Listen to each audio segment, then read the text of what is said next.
किसानों की नई आशाओं को साकार रूप देता हिमाचल प्रदेश का वर्ष 2025-26 का बजट। ग्रामीण अर्थव्यवस्था के सुदृढ़ीकरण के संकल्प के साथ मुख्यमंत्री ठाकुर सुखविंदर सिंह सुक्खू रख रहे आत्मनिर्भर हिमाचल की नींव। पीला सोनापन अब हल्दी करेगी किसानों की आर्थिकी मजबूत। किसान 35 रुपए प्रति किलो की दर से कर रहे थे हल्दी की बिक्री। पहली बार किसानों के लिए प्रदेश सरकार ने प्राकृतिक खेती से उगाई गई कच्ची हल्दी के न्यूनतम समर्थन मूल्य को किया 90 रुपए प्रति किलोग्राम। बजट देखा हमने तो हमें किसानों के में तो खुशी की लहर ही दौड़ गई, और सबसे खुशी की लहर तो हमें तब दौड़ी जब हमारी हल्दी का मूल्य उन्होंने 90 रुपीज कर दिया। सीएम साहब का बहुत बहुत धन्यवाद करना चाहते हैं कि उन्होंने हम किसानों के बारे में इतना सोचा। सूचना एवं जनसंपर्क विभाग हिमाचल प्रदेश सरकार द्वारा जनहित में जारी।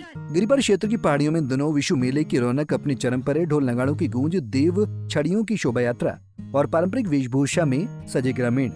ये नजारा न केवल श्रद्धा के प्रतीक है बल्कि गिरिपार की प्राचीन देव संस्कृति और सामाजिक एकता का भी उद्घोष है। विशु मेले का शुभारंभ ग्रामीणों द्वारा अपने ग्राम देवता की छड़ी को सुसज्जित कर मेला स्थल तक लाने से होता है। इस यात्रा को देव यात्रा कहा जाता है, जो ढोलक, रणसिंगा और नगाड़ों की थाप पर संपन्न होती है। जब सभी गांवों की देव छड़ियां एक जगह पहुंचती हैं, तब देव सम्मेलन के रूप में मेले की विधिवत शुरुआत होती है। विशु मेला केवल एक आयोजन नहीं बल्कि सदियों पुरानी एक जीवंत परंपरा है। इसका उद्भव कृषि जीवन और ऋतु चक्र से जुड़ा हुआ है। बैसाख के महीने में जब रबी की फसल कट चुकी होती है, किसान अपने देवताओं को धन्यवाद ज्ञापन स्वरूप इस मेले का आयोजन करते हैं। बड़ा है जी, जो हमारा ये पालकी जो आती है उसके साथ हमारा आना बहुत ही जरूरी है। अगर हम नहीं आते हैं तो हमें कुछ ना कुछ अंदर से एक ऐसा महसूस होता है कि हमने शायद कोई बहुत बड़ी भूल की है। इसलिए हम बहुत जल्दी आते हैं, बच्चे भी आते हैं, बच्चे भी, लेडीज भी, सारा कुछ, मतलब बहुत एक अच्छा माहौल बनता है। हर्षोल्लास से मनाया जा रहा है।